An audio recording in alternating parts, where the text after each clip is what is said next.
Au moins qu'on puisse mettre nos jambes côte à côte, quoi. Non, on est obligé de s'emboîter les jambes. Qui est bon, les deux? Nous sommes le 10 février 2025, 19h, à Paris-Gare de l'Est, et nous voilà à bord de notre premier train de nuit, direction Vienne. C'est le début d'un drôle de projet, rallier le Japon sans avion, avec un sac à dos, une caméra, un livre de recettes et un ukulélé dont je ne sais pas vraiment jouer. La jolie blonde face à moi, celle qui tente de sourire malgré un torticolis carabiné attrapé pile avant le départ, c'est Lou, une amie d'enfance venue d'un village normand voisin, et accessoirement la seule à avoir trouvé que c'était une bonne idée de m'accompagner pour un bout de cette aventure. Et celle qui ricane nerveusement derrière sa caméra en prétendant maîtriser la situation, c'est moi.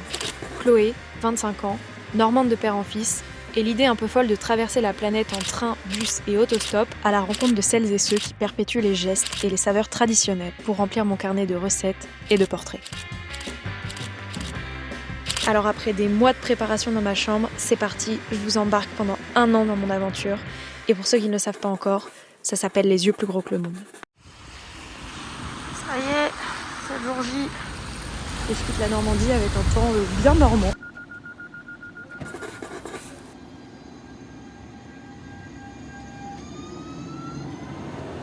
Je comprends toujours pas comment elle fonctionne, cette caméra. Bref, il est 19h et je viens tout juste de retrouver Lou qui sort d'une séance d'ostéo en urgence qui, on l'espère, lui permettra de tourner la tête demain matin. Mais pour le moment, il faut qu'on trouve nos sièges pour le trajet. Pour des raisons budgétaires et un optimisme un peu naïf, on s'était dit que les sièges semi-assis feraient bien l'affaire pour la première nuit. C'est que mensonge. Mais après 15 minutes à essayer de reproduire la photo du site...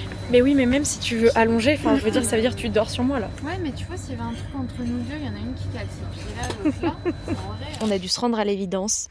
Je dormirai en boule collée au pied de Lou, et son torticolis, lui, attendra demain pour se soigner.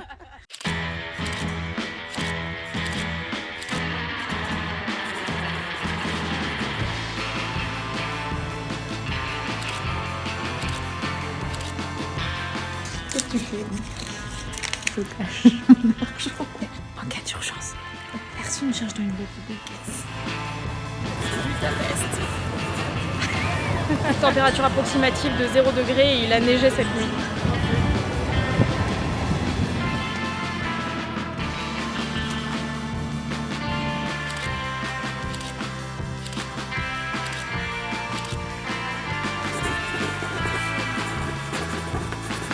Est-ce que t'as remarqué que plus on avance, plus les trois Vieux.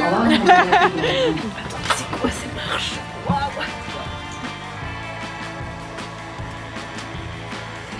Ah, on est là. Ah, mais on est que deux?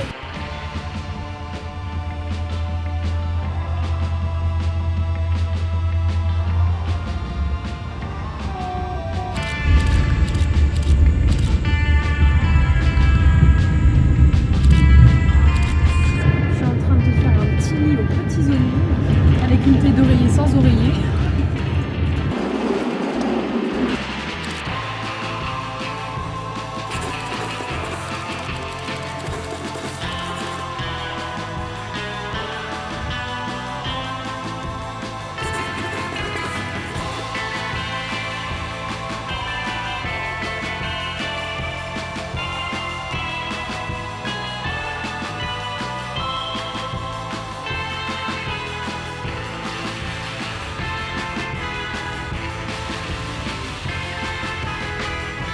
Et après avoir pris 5 trains et un bus pour traverser l'Europe en 5 jours, nous voilà dans le premier pays de notre aventure, la Turquie.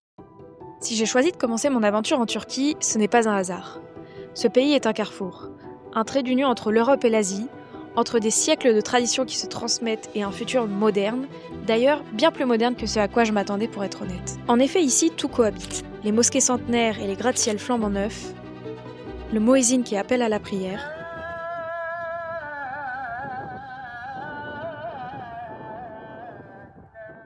et Marwa Laoud qui passe à la radio.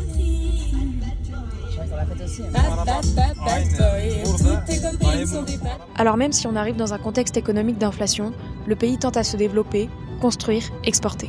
Et pendant ce temps, une partie du pays cherche à conserver ses racines familiales, la foi musulmane, les repas partagés et l'hospitalité. Et pendant 1 mois, j'ai été à la recherche de cette Turquie plus traditionnelle. Et pour ajouter un peu de piment à cette aventure en Turquie, on s'est dit qu'on la ferait 100% en autostop.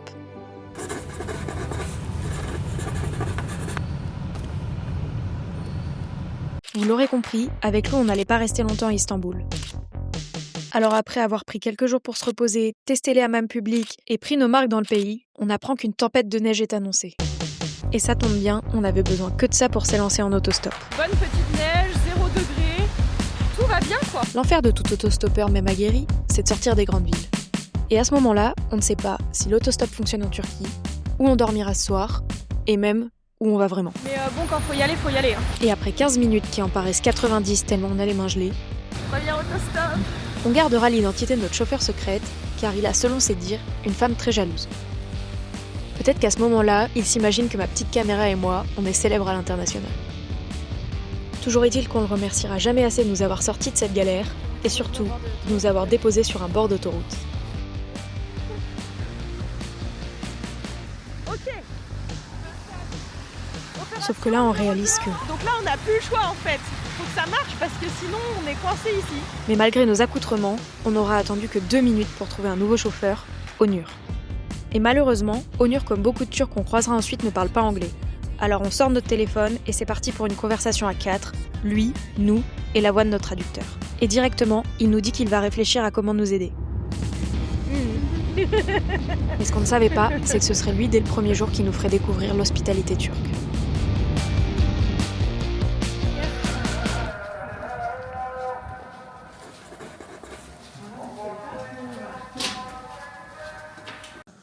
S'il n'y a aucune image de nos premiers échanges, c'est parce que j'étais trop gênée pour sortir ma caméra.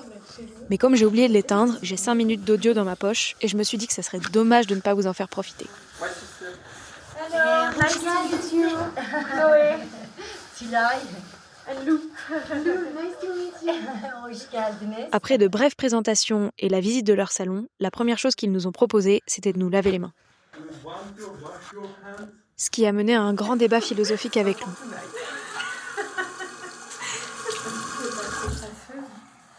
Après, en vrai, on n'est pas grasseuse. Même après, on pousse un peu. Puis on est retourné au salon et je me suis enfin rendu compte que... Je filmais depuis 2 minutes et on sait pas ce qu'on attend. Mais on a bien fait d'attendre, car ce soir-là, on a partagé notre premier chai avec une famille turque, et vous l'imaginez bien, pas le dernier, puis un repas au restaurant, et après nous avoir prêté des pyjamas, ils nous ont même proposé de rester dormir. Et j'allais oublier, avant de prendre un bon petit déjeuner, ils m'ont même offert un livre sur la cuisine et la philosophie. Bien évidemment, il est en turc, mais après quelques semaines dans le pays, qui sait, je pourrais peut-être en lire quelques parties. Et après tous ces beaux moments partagés, il est déjà temps de dire au revoir et de reprendre la route. Enchantée de vous rencontrer. Si jamais vous allez à Istanbul, n'hésitez pas à me le faire savoir. Prenez soin de vous et soyez prudents. Oh. Teşekkürler. Bye. Good work.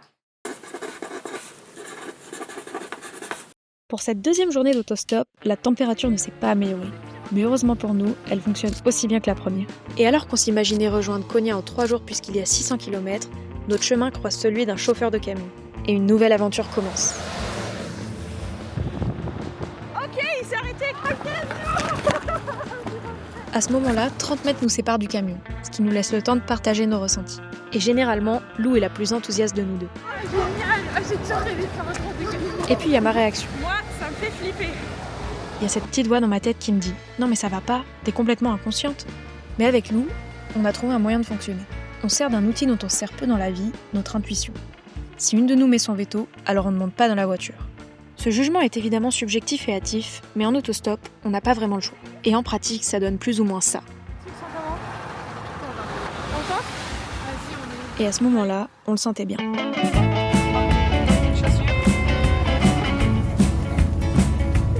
Et nous voilà partis pendant 6 heures avec notre chauffeur qui transporte des poires. Il collecte ses poires depuis 6 ans. Il les achète environ 3000 tonnes aux villageois de Bursa où on était. Il les stocke dans un entrepôt frigorifique et il les envoie à Adana avec 3 camions par semaine. Et en 6 heures, on a le temps d'en faire des choses. Comme boire un thé, Chai, tea chai. English, Türk, Tea English, tea French. Türk. Tea. And chai. Şuraya bakalım. Bak teşekkürler İngiliz. Thank you. French, merci. Merci. Ça m'intrigue son truc. Danser sur sa musique préférée.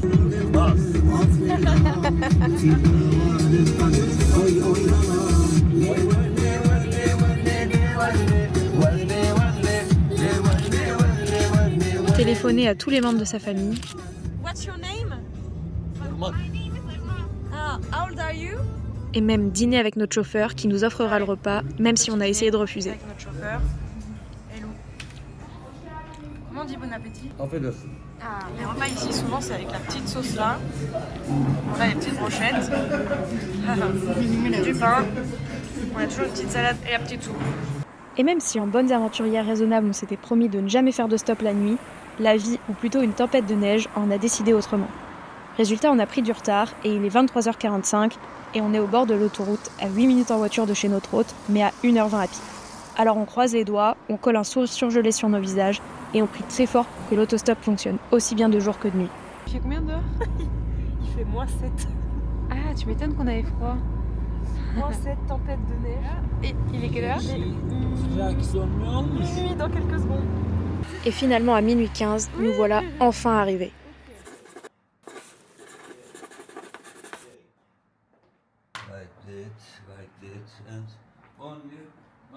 Avec notre hôte Ismaël, on découvrira les petits déjeuners salés turcs, mais surtout les simites. Et non, on n'apprendra pas de recette ce jour-là, mais il nous confiera quand même la technique imparable pour savoir si un œuf est cuit ou cru dans le frigo. Spoiler, il vous suffira d'un coup de poignet et ça marche à tous les coups. Like that, boil it, but this one it's impossible. Never time. Never time. I make it C'est incroyable. I make it say. How did you discover that? Playing with eggs. From who I learned it, I don't remember, but Okay. it's very nice technique. Et après cette masterclass sur les œufs, on a visité Konya, ville sacrée, ancrée dans les traditions, et connue pour ses derviches tourneurs, ces danseurs en transe qui font de la spiritualité une chorégraphie.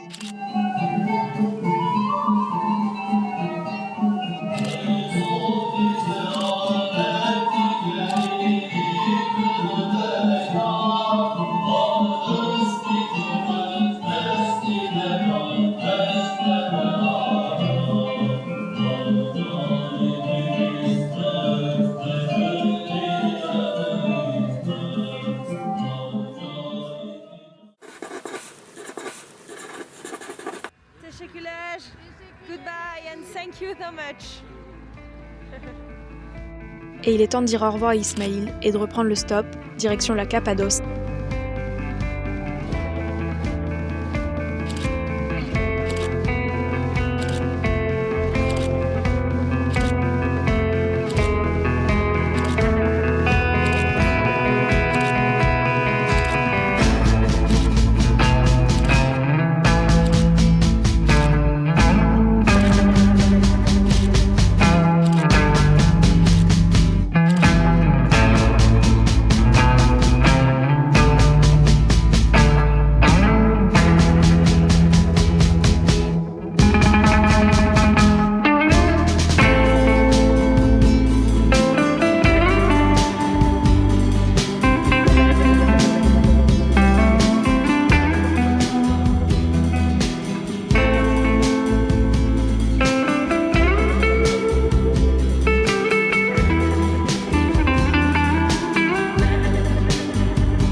Alors, c'est trop bon?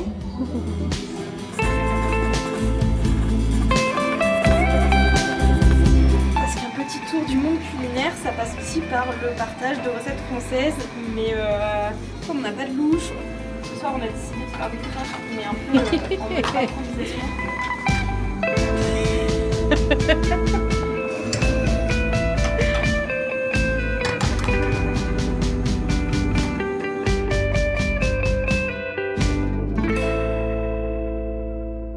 Aujourd'hui, on est invité chez Zeynep et Ahmed.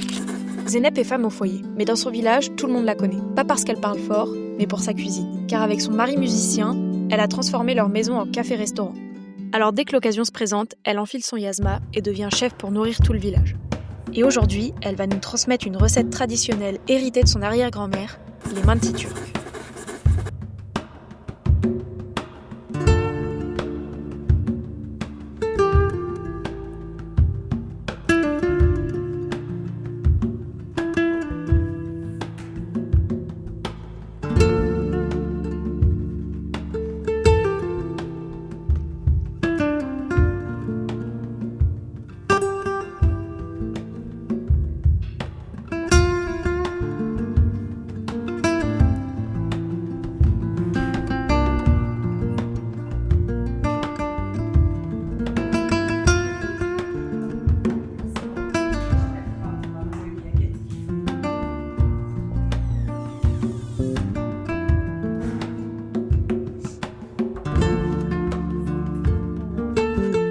Après avoir préparé la pâte, elle la coupe en petits carrés qu'elle va farcir de viande hachée un à un.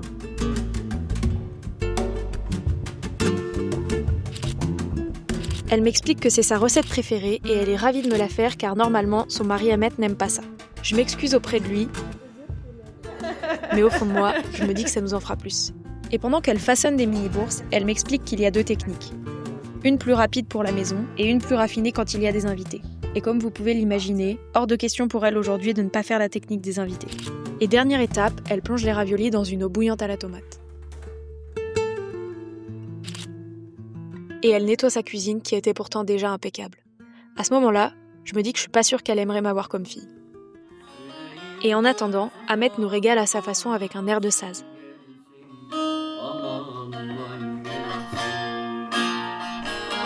Kötüye varmasın nasılsın? Kötüye varmasın nasılsın? Kötü adamlar ömrünü geri kötü adamlar ömrünü. Et le meilleur moment de la journée, la dégustation. Like in France, lot of bread. Kind of good. Germany, guten Appetit. Guten Appetit.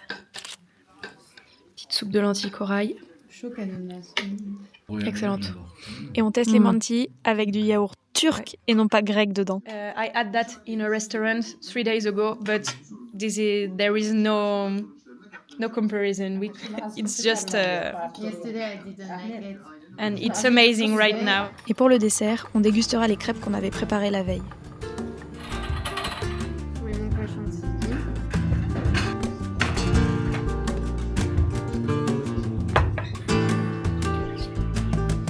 Teşekkürler.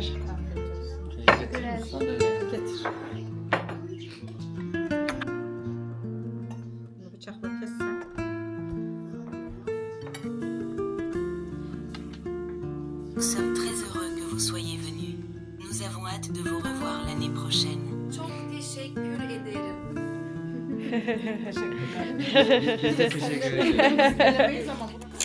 Et sur les conseils de Zeynep et Ahmet, le lendemain matin, on prendra la route vers le sud. Et tout ce que je peux vous dire, c'est que l'aventure n'est pas terminée.